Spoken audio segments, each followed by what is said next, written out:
let's take a look at the Thatcher Corporation's bonds. This is a bond yield to maturity and a bond yield to call demonstration. Okay, the problem is 6-3. The Thatcher Corporation's bonds will mature in 10 years. They have a face value of $1,000 per bond and an 8% coupon rate paid semi-annually. The price of the bonds is $1,100. That's the current price. The bonds are callable in 5 years at a price of $1,050 per bond. What's the yield to maturity and what's the yield to call? Okay, I'm going to solve this in Excel, and I'm going to solve it in two different ways. One, using the Excel rate function, and then we can also take a look at this and solve it using the Excel internal rate of return function. Alright, first let's tackle the rate function, and let's tackle the yield to maturity. That means we're going to hold the bonds until they mature. Okay, the number of periods is equal to 10 periods, but since they're paid semi-annually, we have to double that number. So I'll hit F2 so you can see what I did. 10 times 2. Okay, the present value of the bonds are $1,100, and that's already money we've already spent on the bond, so I'll enter that as a negative number. The interest payment is equal to $1,000, the coupon amount of the bond, times 8%, but it's paid semi-annually, so we have to only take half of that amount, so I'll take divided by 2. Now, to be perfectly technical, I'm going to put this in parentheses so we can see it's $1,000 times parentheses 8% divided by 2, and that comes up with a $40 payment. Now, if we hold it to maturity, the future value is $1,000. Now we can use Excel's rate function to determine the yield to maturity per period. Okay, so we'll type in rate. I'm going to hit the formula bar, which will bring this up right here. Let me put this where we can see most of it. How about, I think right there will work. And the number of periods was 20, given in that cell.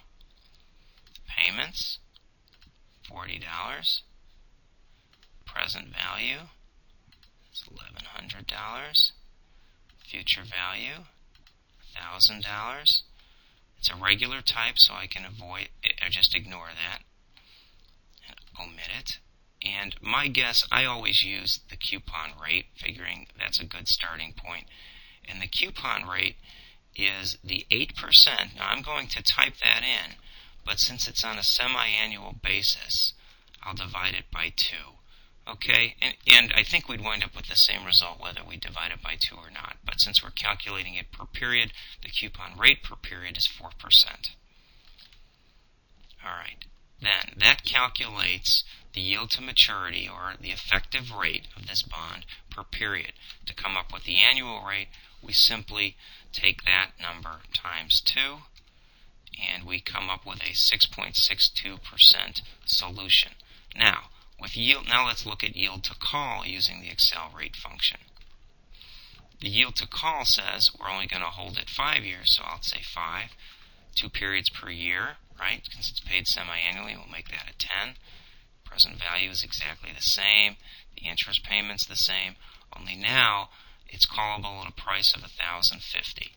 And we can simply copy these cells down, and we'll compute the new annual rate of a yield to call of 6.49%, and there's the solution. Alright, that's how we would solve this using the Excel rate function. How about the internal rate of return? Well, the idea here is to lay out the cash flows. Okay, so the cash flow in the first period, alright, would be $1,100, right? I'm just going to say we bought the bond. You treat it as if you bought it right now for $1,100. Then in every period we have a $40 interest amount. So now if I just reference that cell, I can copy that down for 20 periods. And you can see all the way down.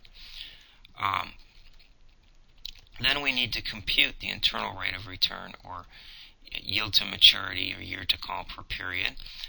Now, I'm going to cut off a little bit of the text here when I put this in, but let me slide down a little bit so you can see a little bit more.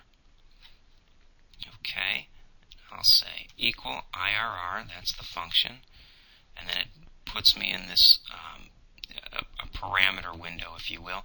I'm going to hit the formula bar so that we get this nice little function arguments pop-up screen. Okay, now the values come right from here.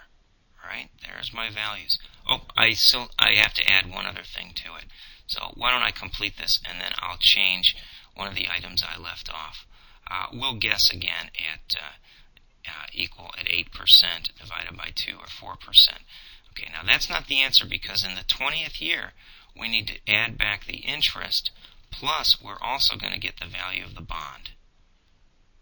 Okay, so we're going to get in that last period the interest, $40 plus the 1,000.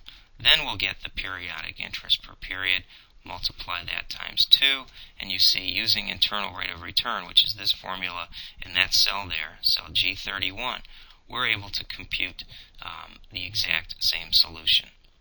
Okay, now what about cash flow for yield to call? I'm simply going to copy from the cells going across, and in the yield to call at the end of the 5th year, which meant the 10th period with semi-annual periods, right, 2 periods per year. Okay, let me slide back up, because now you don't need to go all the way down to row 32 to find that answer, and you can still see that on the screen.